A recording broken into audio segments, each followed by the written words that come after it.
Rise up!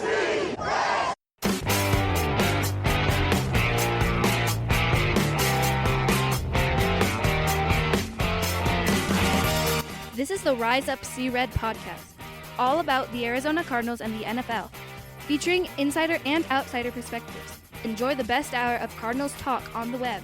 Now here are your hosts, Jess Root and Seth Cox. Hello, Arizona Cardinals fans, and welcome to the latest edition of the Rise Up See Red podcast, the best of Cardinals talk on the web. I'm your host, Jess Root, from CardsWire.com, the USA Today NFL Wire site that covers, of course, your Arizona Cardinals. We're in episode 721. This is our Week 12 Cardinals, Jaguars preview, picks, and predictions. Recording with my co-host, my friend Seth Cox from RevengeOfTheBirds.com, SB Nation's Arizona Cardinals site. And, Seth, what are the Cardinals have gotten the doors blown off of them the last 2 weeks. They are not a healthy group of players. What can we expect from this team this week? I'm not sure. Are we still in laughable mode? Are they going to compete? Are they going to get blown out again? I don't know what to think. I mean, it's so difficult to tell, and it's crazy to look at the numbers and how things are going, and just to take a look and see that this team is so bad all of a sudden, and that they're just not playing at a high level. And that's what makes it tough. And this group, will they come in and how will they play this week? You kind of mentioned it, like what are they going to look like in terms of, just being engaged? Like that's been one of the biggest issues, I think, is that you're just not even seeing a team that is competitive the last couple games. I mean, I joked about it, but they've played one quarter of football where they've been in a game in the last 8 quarters. I mean, 7 of the last 8 quarters have just basically been for show. And that's just not acceptable, man. I mean, you look at this team, they were down 13-7 this last game in the first quarter, got it to 19-10, and then it was just, again, the wheels fell off. We talked about the stats from last game and how bad they were, and then how meaningless kind of the overall bulk stats ended up being. I mean, you throw for 452 yards and 2 touchdowns, but over 200 of that were when you're down 4+ scores, and you weren't even competitive at the end of that, in that game when you were throwing for all those yards. And then you look at the flip side, and I don't think we disagree that the defense is not playing well. It's just why is everything shading so poorly defensively when the other team's running less plays, the other team's, getting less yards per play, they're having a smaller time of possession, they're worse on third down. Like why? And you look at it, and some of it, I mean, obviously you can attribute 14 points directly in that game from the Seahawks, right, to the Cardinals offense going against their defense. But in the last game, I mean, you had the interception that led to a field goal right before the half, and realistically, that interception was like a 6-point swing, right? Because instead of getting any points, you ended up giving up 3 points, and then you come out and you go 3 and out, and you end up, punting, and then they kick another field goal, and then you throw another interception, and they score another touchdown.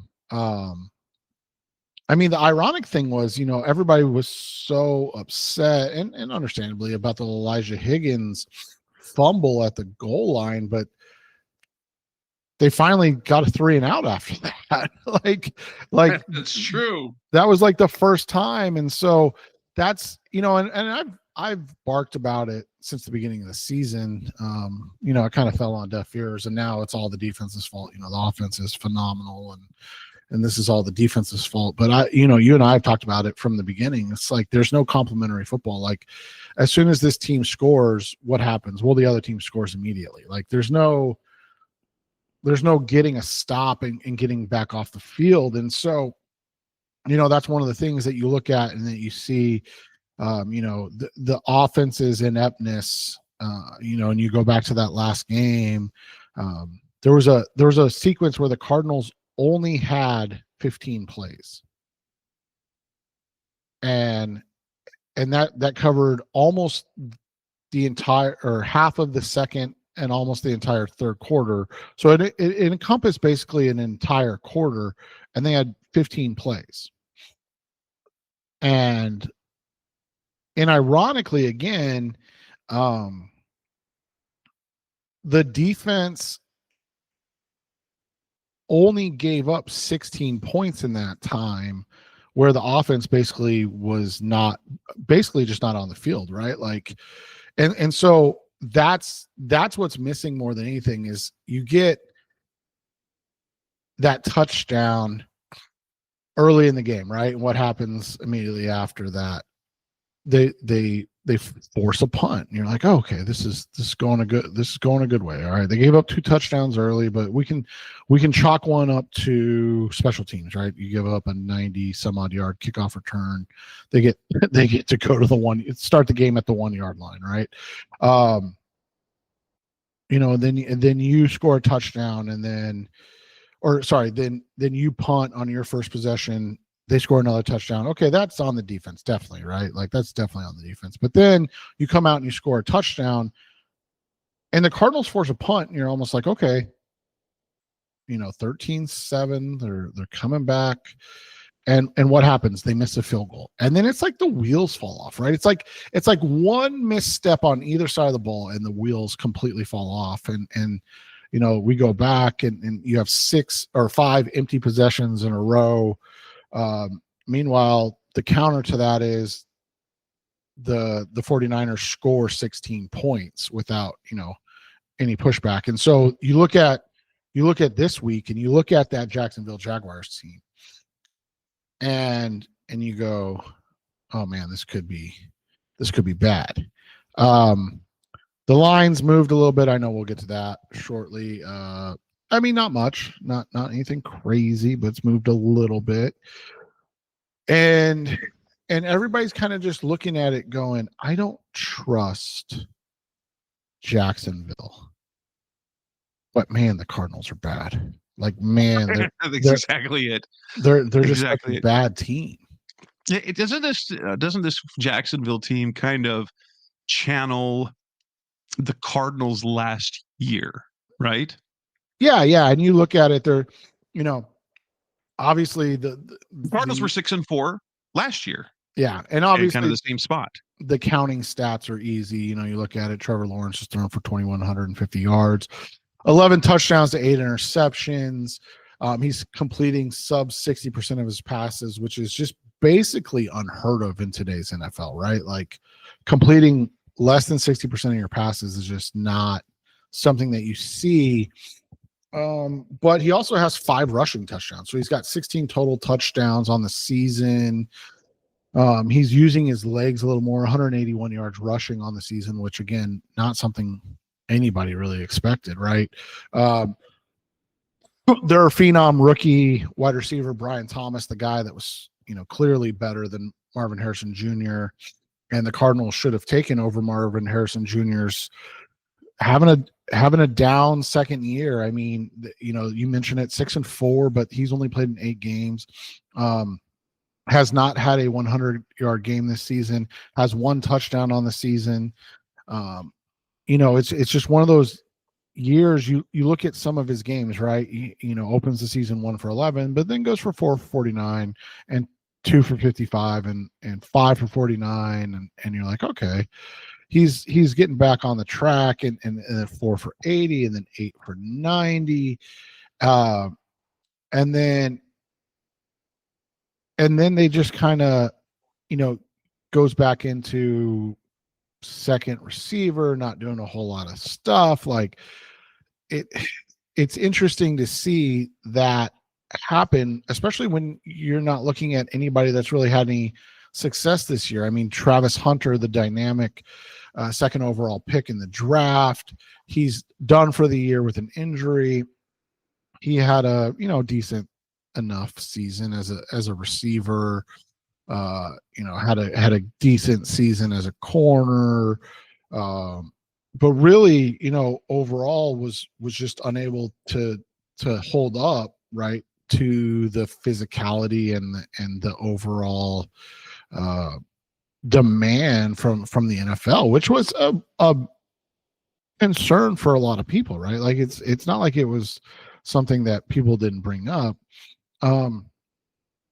And they're just, I mean, they really have very little production from their wide receivers. Parker Washington is kind of the guy this year. He leads all receivers in touchdowns with 2.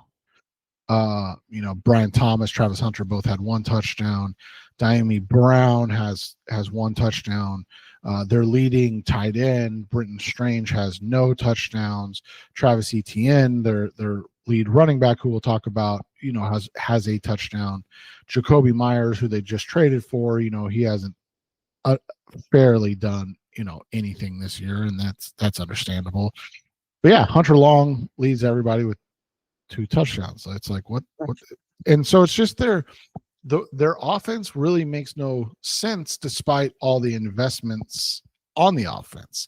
If you're looking at them statistically, they're below average in terms of yards production, 20th overall, but they're middle of the road, 13th in points, and they're 12th in points allowed, 14th, and so they're a pretty mid team.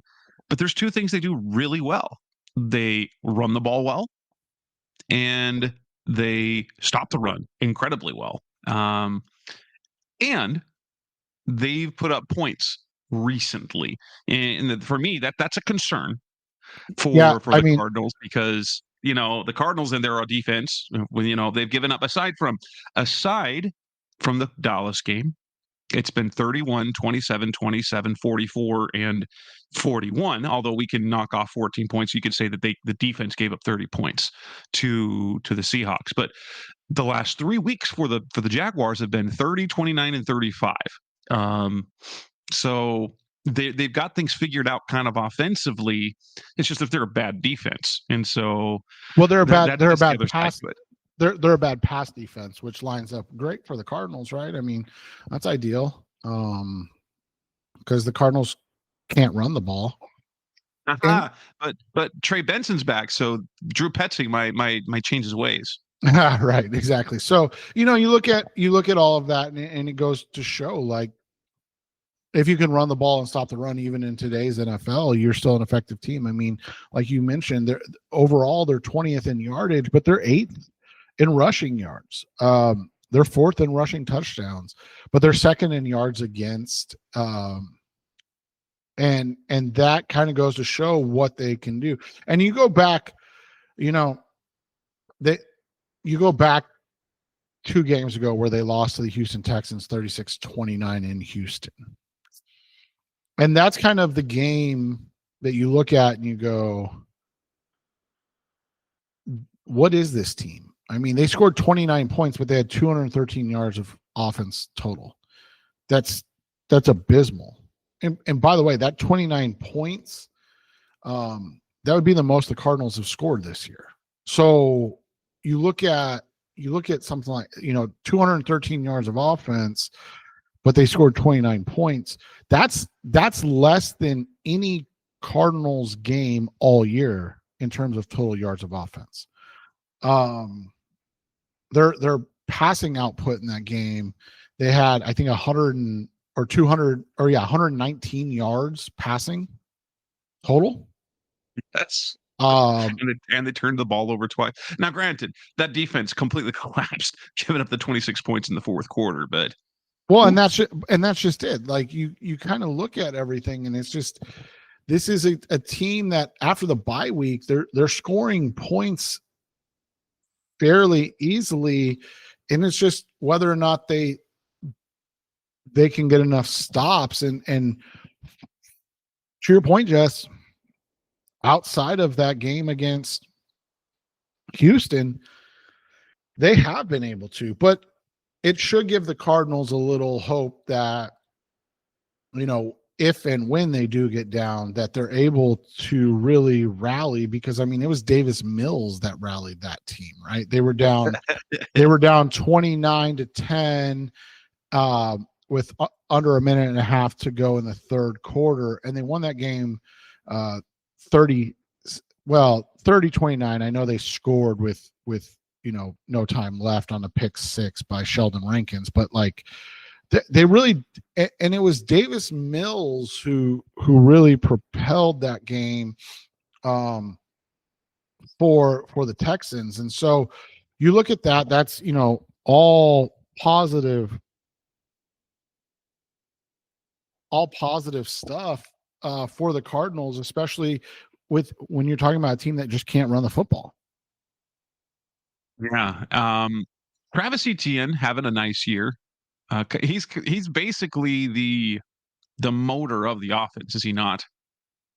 Yeah, he really is. And he's not having the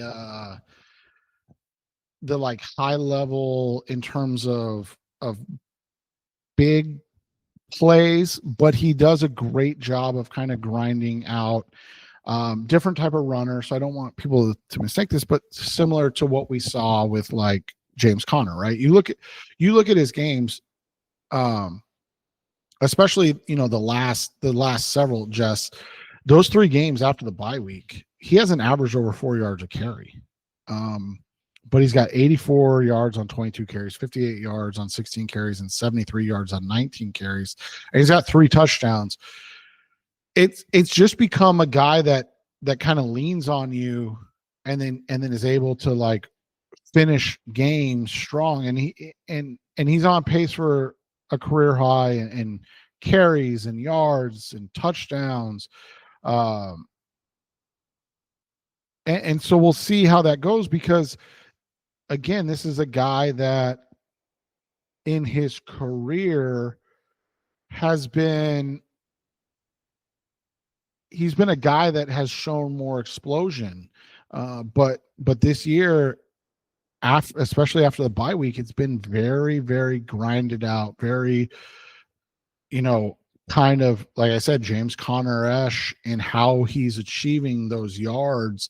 So that'll be interesting to kind of watch in this game, because like you said, he's still the engine of that offense. I mean, Trevor Lawrence is doing enough, and that's a conversation that we can have with guys that cover the Texans, because there's a big question. I mean, he hasn't thrown for 300 yards once this season. He has multiple games with multiple interceptions. He's been very erratic in his play, and he's been sacked 26 times on the season.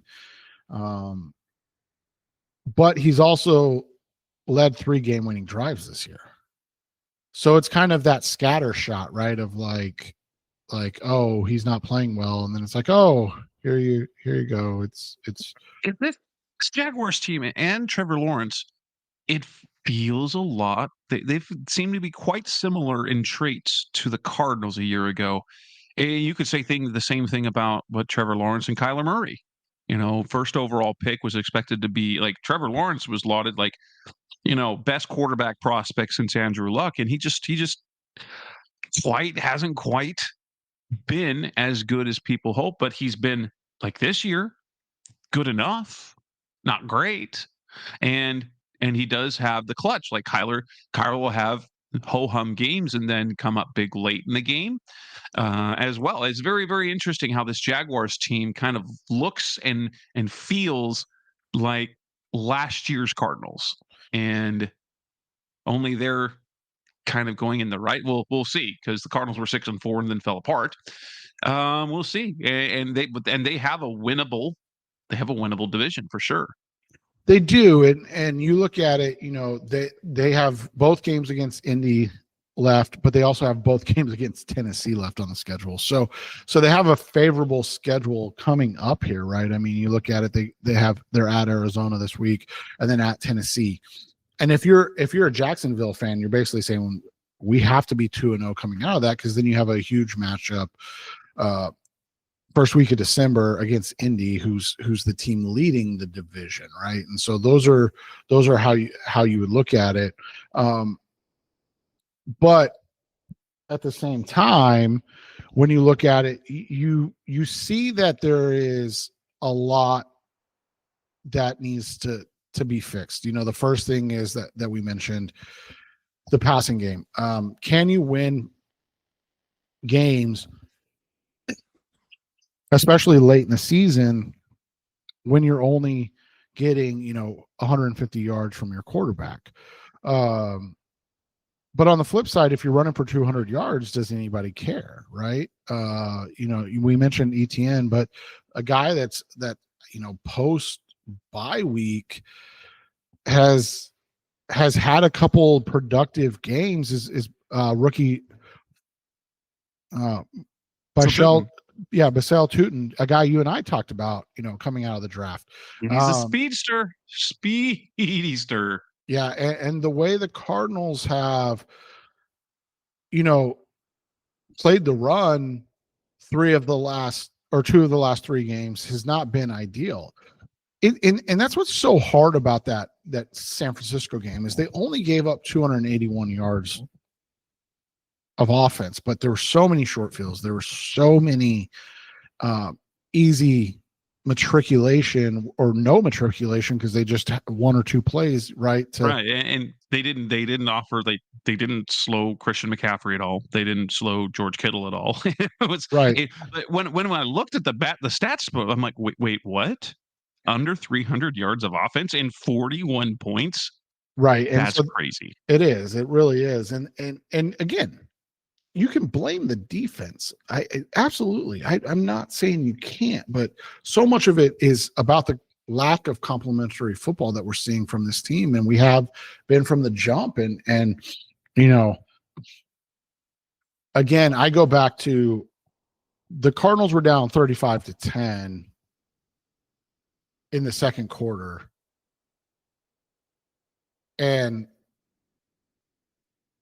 they had over 200 yards of offense throwing the ball, and they only scored 12 points. Like, it's just baffling to me how inefficient and ineffective the offense has been, even while putting up big numbers. I think the biggest concern, and you would agree with this, is just, you look at what they did to a team in the Los Angeles Chargers, who are, I would say, pretty much in every way a superior team to the Arizona Cardinals right now, right? Like, maybe outside of Trey McBride, do the Cardinals have a player offensively that you would, drop in, healthy, obviously, over anybody on the Chargers? And so that's, you look at that and you see, you see what they did, and they held the Chargers to under 120 yards passing. But more than that, they held the Chargers to under 50 yards rushing. And so you have all of that and you go, oh crap. Like, you don't have to put up great stats if you're just going to physically dominate the game. And the Jaguars defense did that last week. And the way that, again, they've played minus the fourth quarter of that Houston Texans game, it becomes a very burdensome thing to look at. Defensively, pass rush, they're not particularly good. Eric Armstead leads the way with 5.5 sacks, followed by Josh Hines-Allen. He's only got 3 sacks, but 15 quarterback hits.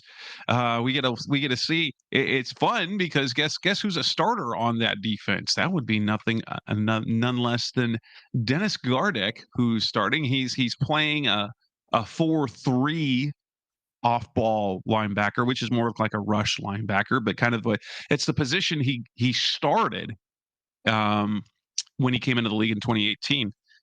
He was playing off the ball like that. So the pass rush isn't great, but also it's better than the 49ers. So that'll be a factor, I'm sure.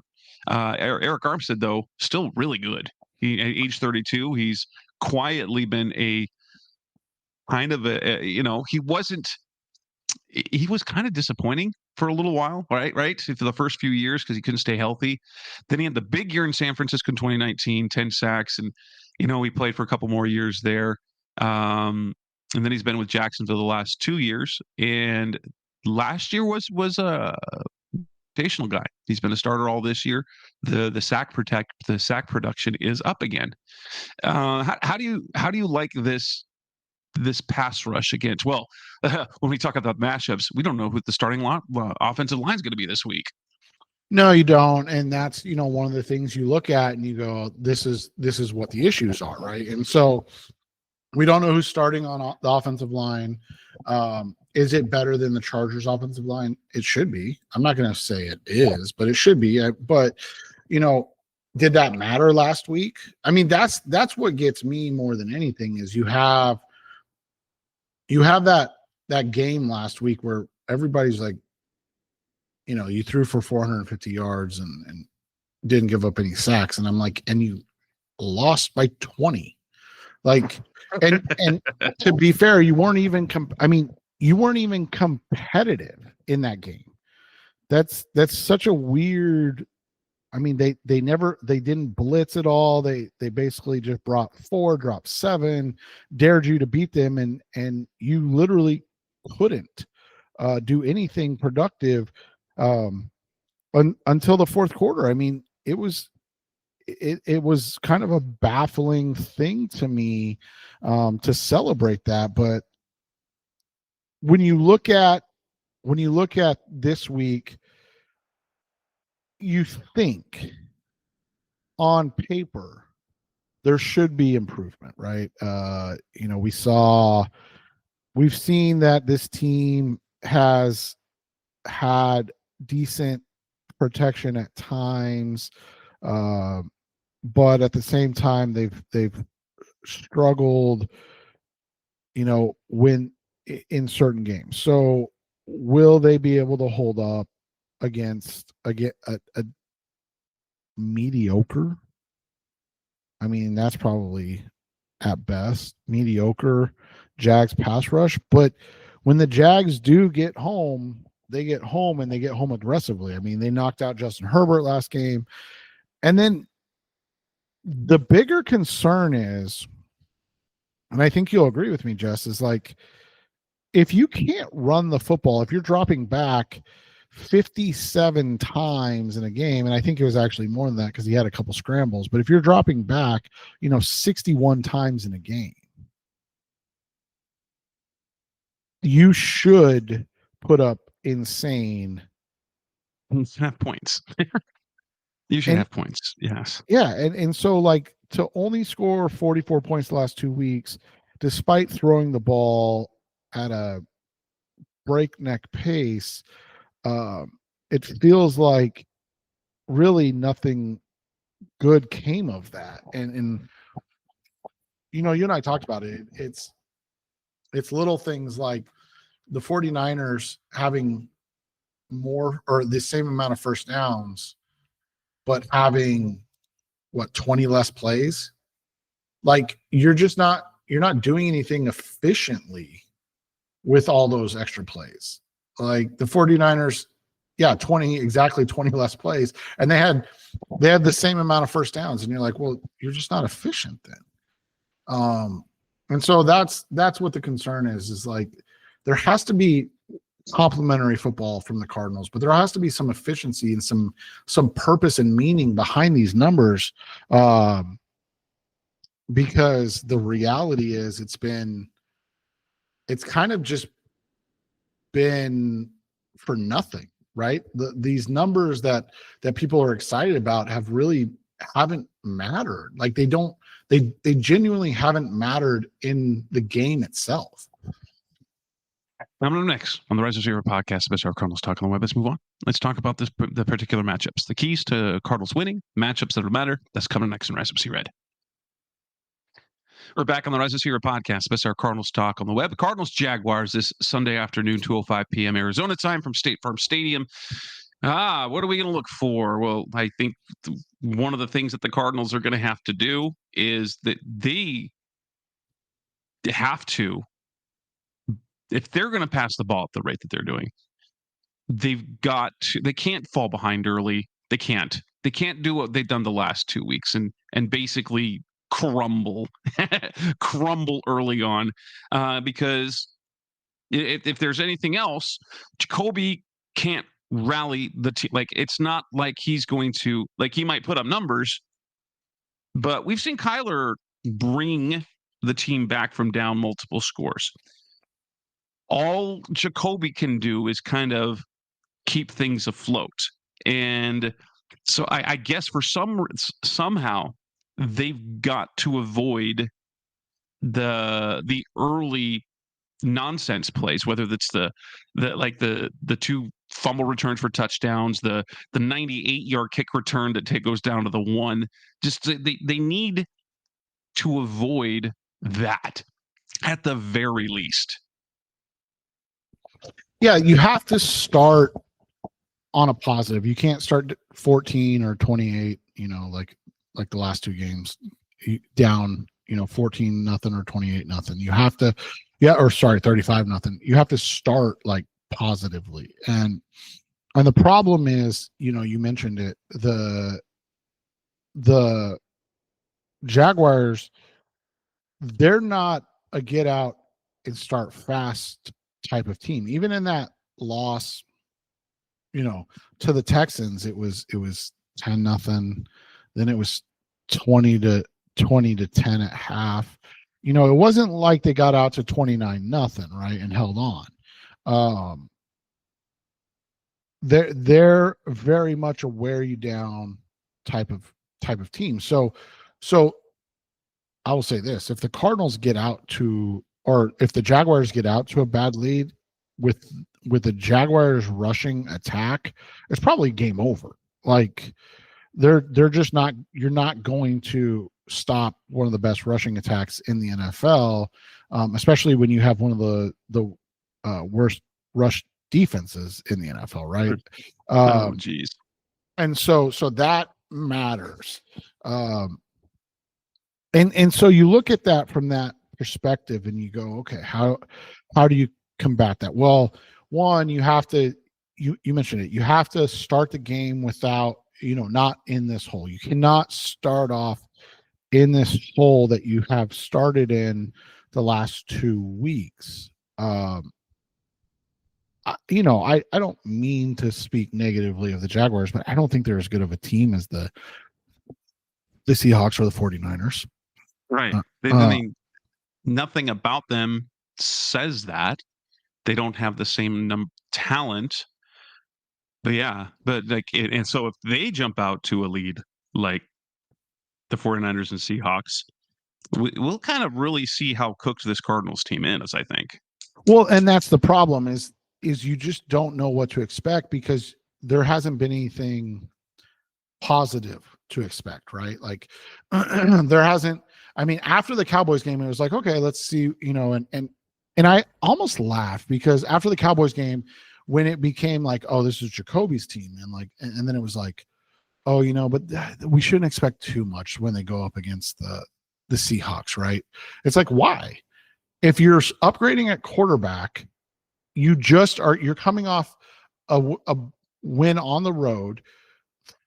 3 or 4 weeks earlier, you just watched your team lose on a last-second field goal.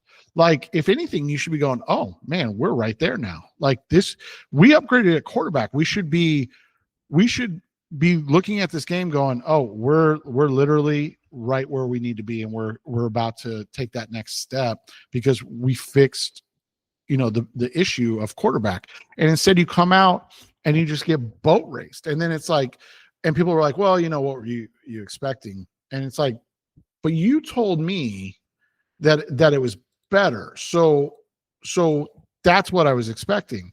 And then you look at this week, right? And you go, there's nothing outside of the run game. There's nothing outside of a good Jaguars offensive line running the football and a workhorse. But if not, he's not Travis Etienne is not the explosive guy. That's Tootin, right? Like Tootin's the guy that's going to break a long one, but Etienne is going to drag you through the mud for 4 quarters.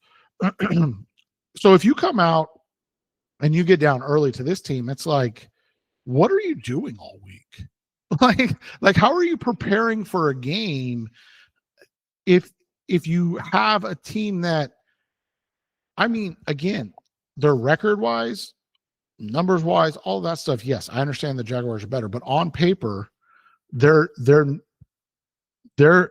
equivalent team to the Cardinals. You should be competing with this team, and instead you go down. So they have to this week not start slow. You just can't. If it happens again, that's when the questions about like what is the preparation and how can you fall down into a hole 3 games in a row, especially coming off a win, Jess, right? Like it's not like they were on that 5-game losing streak and then it just got worse. They theoretically blew out the Cowboys. And then you've just been boat raced. Like you don't even belong on the same field as these NFL teams the last 2 weeks. So this Jaguars team, you have to slow down Travis Etienne. You have to slow down Bessel Tootin. You have to give yourself a chance to compete, because if you allow the Jaguars to play their game, which is, hey, it's 10-3. Guess what time it is? Oh, Travis Etienne time. Hey, it's 20-6. Guess what time it is? Oh, more Travis. Then what happened to the Chargers is going to be the same thing that happens to the Cardinals. And so that's what matters, because who scares you? Brian Thomas, Brenton Strange? Really? Like there's nothing about the passing game that is like, but at the same time, and Brenton Strange, chalk up Brenton Strange for 2 touchdowns or something like that. Right. And I think that's what the biggest concern is because we can look at everything. We can look at the numbers. We can look at how things are going. You can look at the injury report and look at all of that and say, oh, this is what, but in the end, what you need to look at is like, this team has just not been competitive for 2 straight weeks. I think the biggest thing that you look at coming into this game is that one of the biggest names for the Jags, Trayvon Walker, has been a DNP. And so if he's not able to go, that's a positive for the Cardinals passing game, right? Like that's a huge positive. But there's one matchup that I'm very, very worried about, and that's Josh Hines-Allen against what appears to will be Josh Fryer at right tackle. Welcome to the NFL, right? Undrafted rookie. Undrafted rookie going against what was he, a top 5 pick or top 10 pick, Hines-Allen. Hey, it's so much easier when he added Hines to that. So now we're not talking about the quarterback all the time. Well, and I could definitely be wrong. It wouldn't be the first time, but I'm pretty sure he's like close to breaking the Jaguars all-time sack leader record. So, So like you look at Josh Hines Allen, you know, he's got 56 in his 7 years. He's been down the last 2 years, right? Like 2 years. He already is the all-time leader. Okay, he broke it last week. Okay. Yes. I knew it was close, and I didn't follow up at, because again, I was like, how did the Cardinals lose to the 49ers? I was still trying to figure out that game. But yeah, you look at it, I mean, but again, after the bye week, Jess, this is a guy that on the season has 3 sacks. He's got 2.5 since the bye week. So his last 3 games, he has 2.5 sacks, 4 quarterback hits. Like he's coming on finally. And then you mentioned it. Then you have Josh Fryer. Like he's just like, another maybe? week. Right. Like, well, and that's a funny thing because Jonah Williams hasn't been good, and he's better than Kelvin Beachum and Josh Fryer, right?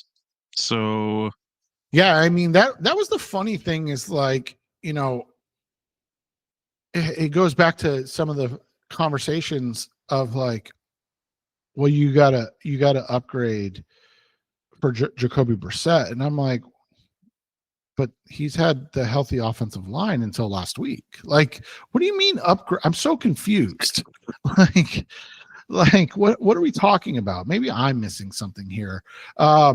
But then, I mean, they do have a litany of like probable, or what do they call them, limited. This week, Brenton Strange. We talked about the other tight end whose name Hunter Long.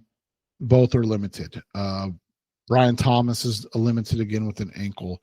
And again, I mean, Thomas has been fine this year. I mean, the biggest one is obviously Walker, who has not practiced with a knee. And then Etienne's limited with a shoulder, but until he doesn't play, he's one of those guys. The way he runs, again, the James Conner comp, not as big, obviously, but like the way they use him in the grinded out style, like he's going to be on the injury report every week, right? Like that's how Conner has been for the last forever for the Cardinals yes. until this year. So you look at it from that perspective, and you know that, he'll be on the list again. The thing the Cardinals have to do from a matchup standpoint is, one, they've got to take advantage of the Jaguars pass defense. It's you mentioned it. It's I don't want to say bad because that's probably overstating it. But they're very much a gambling defense. They're number 2 in the NFL in interceptions. They have 13 interceptions on the season already. They're 26th in passing yards allowed. And so they're willing. And I have a buddy that's a defensive coordinator for high school, and we were just talking about philosophies and things like that. He's like, it's almost worth it now if you don't have, an Eagles Broncos level defense to take chances, because you'll give up yards. You'll give up 10 completions for 1 interception, right? Because at that point you're like, oh, okay, I got what I needed. And so, you look at it, this is a group that takes a lot of chances. But they've given up the 3rd most touchdown passes on the season, or 4th most. Don't want to speak incorrectly, but like I said, 2nd most interceptions. They're fine in sacks. I mean, they're not, it's not like they're great. It's not like they're bad. They're just average in sacks. It comes from all over the place, right? But this is a game where the Cardinals' strength of passing the ball should theoretically keep them in the game, right, Jess? It should. However, I want to point something out that, and it was something, that we talked about early in the season. Remember, the passing game was kind of out of sync, and the run game wasn't quite as good. And they had a couple people in new roles. Amari DiMercato was not playing on offense. Trey Benson was in that 3rd down role. And while he wasn't bad, DiMercato being in the lineup. So if you look at, because he came out, DiMercato entered the lineup essentially in week 5, and as the 3rd down back. because Trey Benson got hurt in week 4. And what have we seen from the offense, specifically the passing game, for one half of play? Well, honestly, against the Titans and moving forward, the offense has been pretty good. This week, Amar DeMercado will not play. We believe Trey Benson will be activated this week. And that means that somebody else will be in that third down role, which impacts the passing game. I'm going to be interested to see how much the passing game is impacted with the loss of DeMercado this week, when you have to put somebody else in to pass block and things like that. Because in addition to being good in pass protection, DeMercado does give you that big play possibility. And so Benson back in the lineup, he's not going to go back into that third down role. He's going to be at the number 1 role, or a shared role with Bam Knight. Yeah. And or maybe Bam is to work Trey back in. They lead with Bam and put Trey into that backup third down role. That'll be interesting. But either way, we might see an impact in the passing game because of losing DeMercado this week. That I'm interested to see how that goes, because the offense looked vastly different both in the run game and the pass game when DeMercado was not playing for the first 4 games. So that will be one thing for me to watch as well. So coming up next on the Rise of Sierra podcast, the Best Our Cardinals Talk on the Web, let's move on to the final segment where we make our picks, predictions, and talk about the bets that are best bets for that game. That's coming up next on Rise of Sea Red. We're back on the Rise of Sierra podcast, the Best Our Cardinals Talk on the Web. The Jaguars open as 2.5-point favorites, and now that line has moved to 3 points. And guess what? The public loves the Jaguars at that -3 at the money line is 86% of the handle is backing the Jaguars. 71% of that 3-point spread backing the Jaguars as well. I'd like to think, I believe the Cardinals will be more competitive in this game than they have been the last 2 weeks, but I don't think the result's going to be much different. How do you see this game playing out? I want to give this one more week of like, hey, I think they can still compete. I was shocked by the 2.5 line when it opened, especially coming off both games for both teams, right? Like the Cardinals looked basically incompetent, and the Jaguars looked like the old school Steelers, right? Run the ball, play defense, hope that Trevor Lawrence doesn't screw things up. And I was shocked by that. And then the more I've dug into it this week, it's like I've slowly, as I typically do, talk myself into, Jacoby's throwing the ball around the yard. The Jaguars' pass defense is bad. They don't have a great pass rush up until the last 3 weeks. So maybe that's so I've been trying to, and so I think I'm on board one more week, Jess. I don't know. I don't know why I do this to myself, but I think I'm on board one more week until it's proven different. Because I think the matchup skews slightly ever so to the Cardinals being able to move the ball through the air and force the Jaguars into a shootout. And if that happens, I still think the Cardinals' pass defense is good enough to compete and give them a shot to win. I think it'll be a closer game. But here's my difference. If it's a close game, who do you trust more at the end of a game? Well, that's the thing is, Jacoby's had the chance to win it twice and failed. And then in 2 other games, it was basically like you and I playing for the first 2+ quarters, right? So, I get it from that perspective. But again, before I fall completely out on the team and the staff and all of that, you have to look at it and you have to go, okay, they've got to come out more prepared this week, right? Like it has to be better, because we're getting to the point now where it's not just, oh, it's the quarterback that's the issue. We just, it's just the OC. Dude, you're getting blown out at home by a 49ers team. That's not bad. I mean, I don't want to say they're bad, but they're not this isn't Our 2 years. defense is decimated, and they still couldn't do anything against them. I mean, but decimated. They threw for 450 yards, man. Didn't give up any sacks. So, I mean, it doesn't lead to points or wins, but it vibes, man. Cool. The Jacoby vibes are strong. What do you what's your final score prediction for this? Like I said, I'm gonna go out on a limb, say the Cardinals get this one. I'll say 24-17. Okay. And I think it's gonna go. I look at the Jaguars 30 plus points in their last 3 games, and I'm going, okay, looking at what the Cardinals have done defensively, that vibes. But then I look at the Jaguars pass defense, I'm like, okay, so the Cardinals can score points.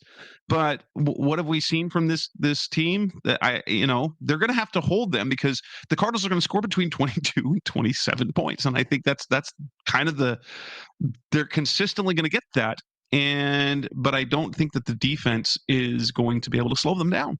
And so I don't think it'll be a blowout, but I do expect the Jags to win by a touchdown. I think I've got this one 30-20. I can't remember if I said yesterday 30-23 or 31-24, but I think Jacksonville wins by a touchdown and keeps up their 30-point stretch.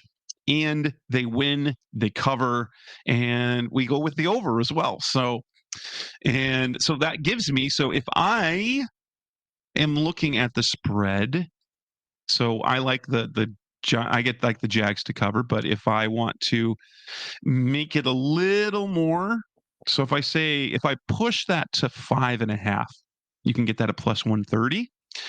And now, if you like the Cardinals to win, hit that money line. Just hit the money line, because it's, what is it, plus 165? Yeah, 140 plus 140. So that's beautiful. That's beautiful to do. Right, exactly. And so you just look at that, and you've got a chance. FanDuel doesn't have a lot right now. I think they're very gun shy with. I mean, Marvin's been said he's out, but so there's no receiving props, but there are passing props. Again, Jaguars passing offense is not good. The Cardinals run game is not good. So that leads itself to be another Jacoby heavy game. His over under is 243.5. That's minus 114. I'm obviously taking the over, and I would ladder that all the way up to 325. Take a chance. I mean, plus 550. Hopefully it's more than just more empty numbers. Hopefully it is leading to something positive this week. But I look at that, and then does BetMGM have any Travis Etienne numbers yet? Let me see rushing numbers. Yeah, they've got longest rush 13.5. They've got Etienne at 60.5 for the over under. Oh, I'd hammer that. Rushing receiving 76.5, but they don't have any alternate. Definitely alternate lines. Hammer both those overs for me. For Etienne, he's going to, again, unless he just can't go, he's going to get 20 plus touches again, and he's going to have over 100 yards from scrimmage against this Cardinals run defense. I mean, the only way that doesn't happen is if the Cardinals, if he doesn't play, but if the Cardinals get out to a very, very fast start and force the Jaguars to be a passing team. But the Jags, they just genuinely don't care. They're not going to take that bait. They don't allow Trevor Lawrence to get them in holes early in the game. Now, late in the game, he's a little bit of a wild man, as just said. He leads you to game-winning drives, or he throws back-breaking, game-ending picks. But it's it's nice to know both options there.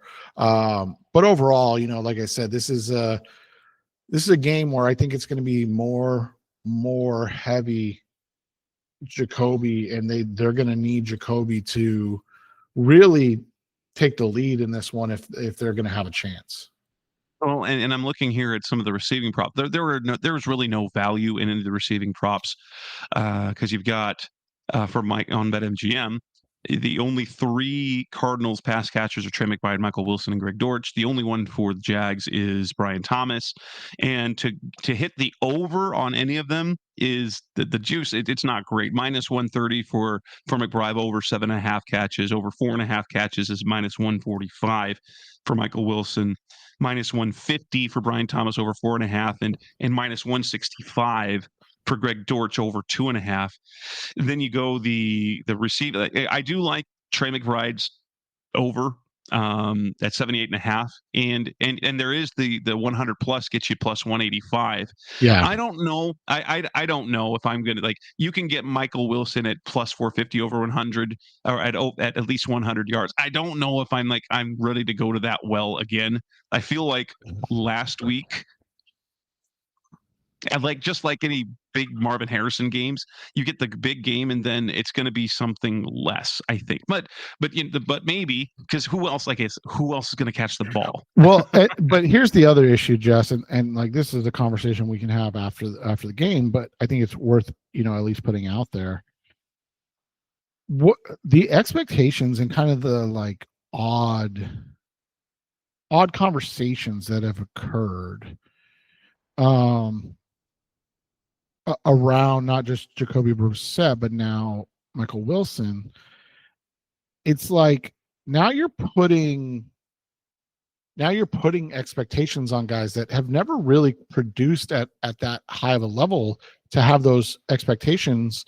And we talked about it, like, it's more of a vibes thing with Jacoby. He's not actually producing results. I mean, he's putting up empty numbers, but he's not producing results. He's not producing an efficient offensive output, and he's not really increasing their score or their average, touchdowns scored. And so that's the thing, is when you look at this, you look at Michael Wilson, I saw some wild takes, and it's weird to me, especially when it comes from Cardinals fans, but it's weird to me when people are like, oh, he's just better than Marvin Harrison. And I'm like, look, I hope they're both phenomenal, but like, shouldn't we ask a guy to like put together like a 2 to 3 game stretch before we start being right. Because let's face it, he the one game nearly doubled his production this year. Right. And so that's, and you brought up a great comparison about how this is, and this is old school, late 2000s, but Kyle Orton and Brendan Lloyd type stuff, right? Where for the Broncos, and there was a segment of fan base, Jess and I are old enough to remember this, but there was a segment of fan base that were like, oh, these guys are legit. Like, they need to be the future. And then you kind of end up slowing down your growth because you think too highly of guys that just had really solid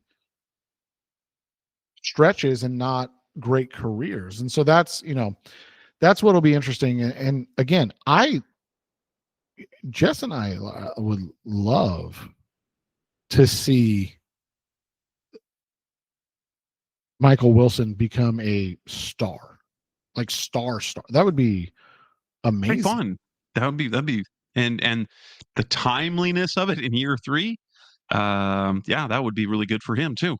Right. And so it's just like, but like, let's not give this guy, let's not be like, oh, he's the clear number 1 on the card.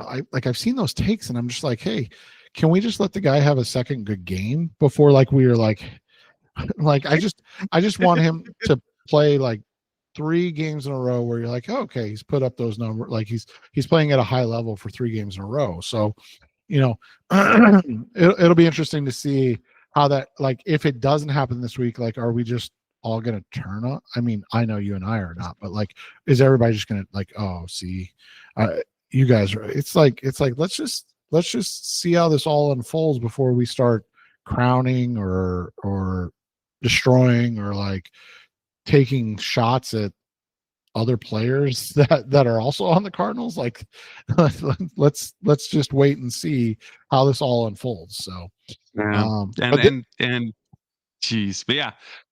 Oh, so this will be a fun one. It's tough to kind of gauge. I think it'll be high scoring. But and if they fall to 3-8, I mean, and if they get blown out again, what's the narrative going to be? Like, how long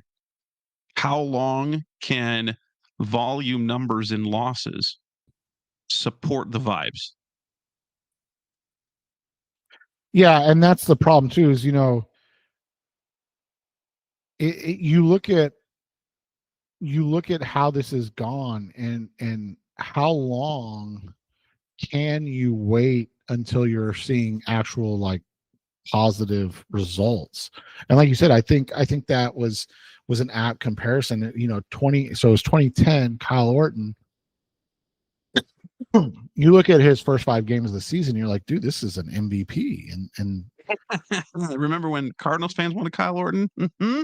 Yeah. Mm-hmm. Well, and that's the thing is, it's you got to be sure when you make those calls, and so many guys or so many players you're sure about, and then you're just flat out wrong, and you're like, well, but it's better than it was, and you're like, well, no, because it's ostensibly worse than it was. like at least like that's been Jess and I's thing this whole time. It's like, hey, can there be competitiveness? Like, the numbers are great. 700 yards passing in 2 games is great, but like losing by 20 plus is not ideal. And that's what I guess Jess and I want more than anything, is like this team to be competitive and actually have chances to win games. Or burn it to the ground, baby. Well, I did say that after the last game. Burn it to the ground. To be fair, it is fun to be a part of like history, even when it's embarrassing history, right? Yeah. So maybe they turn things around, or maybe it's embarrassing, and we can actively, then we can expect, well, if anything else, that'll bring for off-season content for us and our sites, right? Exactly. And with that, we will wrap up this edition of the Rise of Sierra podcast. Best hour of Cardinals talk on the web, episode 721. We'll be back next week to talk about what happened in this game on Sunday. Until then, that's Seth Cox. I'm Jess Root. Thanks for listening as always. We'll be back again soon. Thanks for listening to the latest edition of the Rise Up, See Red podcast. Listen to previous episodes and subscribe to the show on Apple Podcasts, Stitcher Radio, Audioboom, or many other podcast platforms, so shows are delivered directly to your mobile device. Please give the show a 5-star rating and always support the sponsors who support the show. We'll be back soon for the best hour of Cardinals talk on the web. Rise up, Red Sea, be red, see red, and of course, Rise up, see red.